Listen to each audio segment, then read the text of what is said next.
and welcome. My name is Casey O'Connell, and Hi, I'm TJ Milling. I'm a hematologist from the University of Southern California and medical director of anticoagulation services for the Los Angeles County Medical Center. And I'm an emergency physician and the research director for the Seton-Dell Medical School Stroke Institute. Okay, assessing the bleeding risk for patients on direct oral anticoagulants. Who's at risk and when is reversal indicated? So this is a meta-analysis pulling together the trials of the direct oral anticoagulants in atrial fibrillation. So the trial names are listed here, and the events, bleeding events as compared to warfarin are listed here. So the equivalency line falls on 1, and boxes to the right favor warfarin, to the left favor NOAC. So you can see in general that most of the studies with the direct oral anticoagulants in terms of the major bleeding rates or safety measures fell to the left, favoring the NOACs. The Rocket AFib trial and the RELY trial crossed that 1, so they were not statistically significantly better safety-wise. So drilling down now into factor Xa inhibitors, rivaroxaban for the Rocket AFib and apixaban for the Aristotle trial. Here is the percent per year major bleeding rate, and following that, our most concerning form of bleeding, intracranial hemorrhage, and rates per year, and then finally the GI bleeding rate. So you see with rivaroxaban, we have a major bleed rate of about 3.6% per year. Slightly lower from apixaban, but of course these were not compared head-to-head. Apixaban came in at 2.13%. Fortunately, the intracranial hemorrhage rates were extremely low, less than 1% for both studies. And we see a slightly higher risk for GI bleeding that occurred with rivaroxaban in the Rocket AFib trial. So putting together efficacy and safety on one slide here, we see the efficacy in terms of stroke prevention, myocardial infarction prevention, and then all-cause mortality with safety on the bottom two. So this is putting all of the DOAC data together. And as you can see, we cross 1 on most of these, but if we look at hemorrhagic stroke, there was a strong, significant favoring towards NOAC. And similarly, with intracranial hemorrhage in terms of safety, that also favored the NOACs over traditional therapy with warfarin.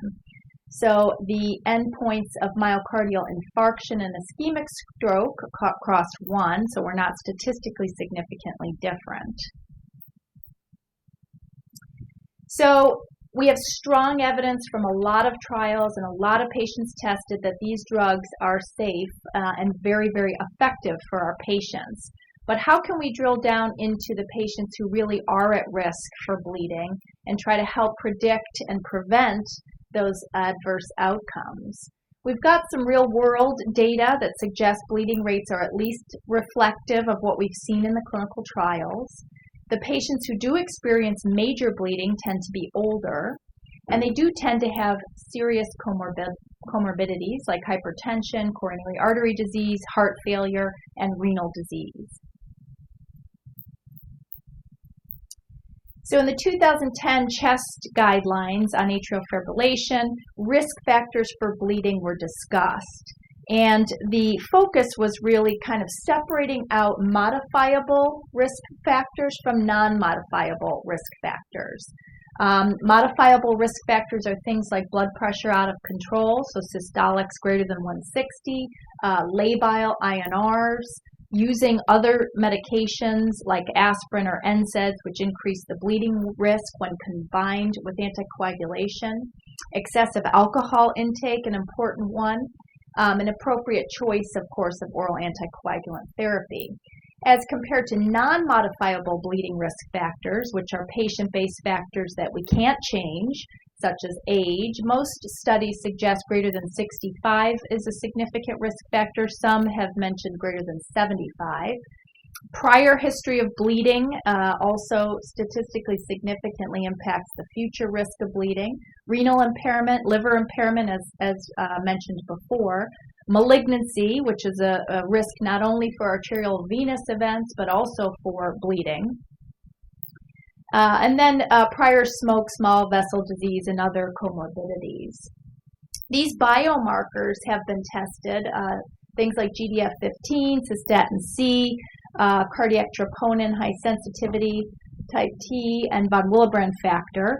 None of them has made it into our risk stratification system as yet, but they do seem to be helpful, particularly in the lower risk patients, for getting a better sense of the overall risk. But the risk score for bleeding that seems to stand out above the rest continues to be the HAS-BLED score. And HAS-BLED stands for H for hypertension or uncontrolled blood pressure, A for abnormal renal or liver function, both of which we know increase that bleeding risk, S for stroke history, B for history of bleeding, L for labile INR, E for elderly, again with 65 being the cutoff in this particular scoring system, and D for drugs and alcohol as mentioned. The HAS-BLED is one of 6 major scoring systems that have been vetted for the prediction of bleeding, but it really remains the one most usable for preventing for predicting the risk of intracranial hemorrhage.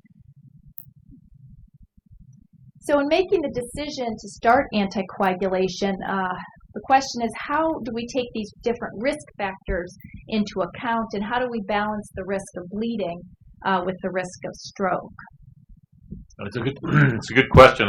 In the general paradigm is that almost in most patient groups, the risk, the stroke risk or the thromboembolic risk is generally quite a bit higher than the bleeding risk. And there are exceptions to every rule, but the rule is the patients who have the CHAD score 2 or greater, or who are high risk of VTE, the bleeding risk is lower, often by an order of magnitude, than the stroke or thromboembolic risk.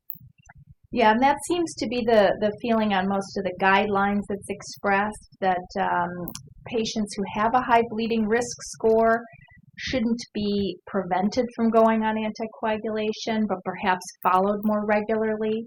And I think that's an important point that maybe hasn't filtered as much into our practice. Many of our atrial fibrillation patients are started on a medication and then maybe not seen for 4 to 6 months. And the group that has a HAS-BLED score of 3 or greater, we may want to think about seeing them, in 4 weeks to make sure that, especially in that early phase of anticoagulation, we don't run into trouble with bleeding. No, absolutely. I think the HAS-BLED is great for identifying some modifiable risk factors, say for alcohol use or better blood pressure control. But as I agree, you shouldn't look at it as a way of sort of deciding who shouldn't be anticoagulated. Yeah. Okay. So what are the consequences of major bleeding? So fortunately, we're seeing very low rates, but when these bleeds occur, they are quite significant. We're seeing increased mortality at 30 days, obviously increased healthcare costs, ICU stays, expansion of hematomas, which is a big deal, leading to increased resource utilization, transfusion of blood products, coagulation factors, etc. So again, low bleeding rates overall, but these are mortality data for the patients who did develop major bleeding by ISTH criteria on the Rocket AFib and Aristotle trials. In the brown box, you see mortality after an intracranial hemorrhage, which is really quite significant in both groups. And again, remember those numbers were less than 1%. But a striking impact on mortality for the patients who did develop intracranial hemorrhage, as opposed to mortality after any major bleed, which was significantly lower.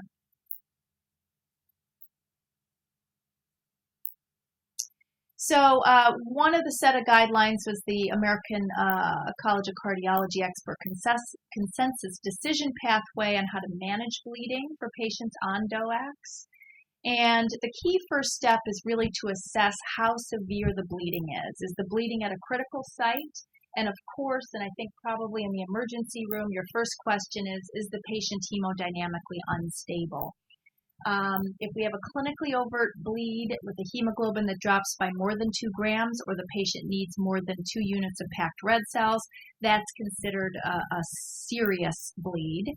Additional considerations, which are not always very obvious, is which anticoagulant is on board and when was the last time the patient took it, because that's going to determine how much of the effect is still present in the bloodstream. So renal function assessment comes into play here. So although the warfarin is not dependent on renal clearance, vitamin K antagonists are still more likely to cause bleeds in patients who have renal dysfunction. But with our DOACs, there's varying degrees of renal clearance. And so we have to kind of estimate the elimination time for each of the drugs, depending on when the patient took it last and how severely their renal function is affected. Coagulation tests, which have been the standard for assessing what degree of anticoagulation is on board for the oral vitamin K antagonists, are not as helpful as we will review shortly for the patients on DOACs. So that makes assessing the degree using those blood tests, the degree of anticoagulation, is a little bit harder to assess in our DOAC-treated patients. So we really need to try to drill into timing on those. So here is how our standard coagulation tests perform in our DOAC-treated patients. So the green represents a good quantitative measure of what's going on in the patient. And as you can see, for dabigatran, a dilute thrombin time is a very effective way of assessing the impact that this drug still has on that patient. However, most centers don't have a dilute thrombin time. And then there are anti-factor 10 activity assays for each of the direct oral anticoagulants. However, it's really important to realize that those have to be specifically set up for that drug. You can't use the low molecular weight heparin anti-10 assay or the heparin 10 assay to measure the effect of these drugs in the system. So again, that's something our center does not have yet. We don't have those validations. Do you? No. Yeah. So now you can send blood out as a send-out test to get some of these done outside at local labs, but then the timing really is not going to be adequate to get the answer that you need in time. The only other thing to point out is that you can get some assessment of rivaroxaban from the prothrombin time, and some assessment of dabigatran from the APTT and the regular thrombin time test. But that's sort of a qualitative assessment. It's not exact, and the level cannot be used to predict the degree of anticoagulation, just whether there's any on board still. Which patients are likely to be taking a DOAC that come into your practice? Obviously, patients who've had hip replacement surgery may be on prophylaxis, management of acute coronary syndromes in some cases, VTE prophylaxis in medically ill patients.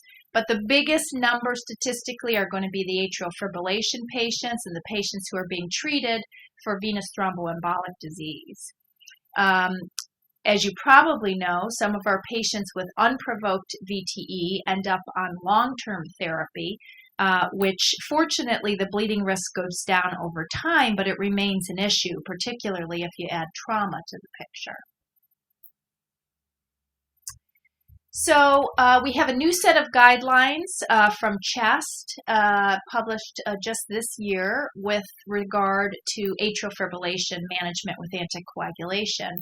And they consider reversal in patients where the DOAC is suspected without waiting for those tests.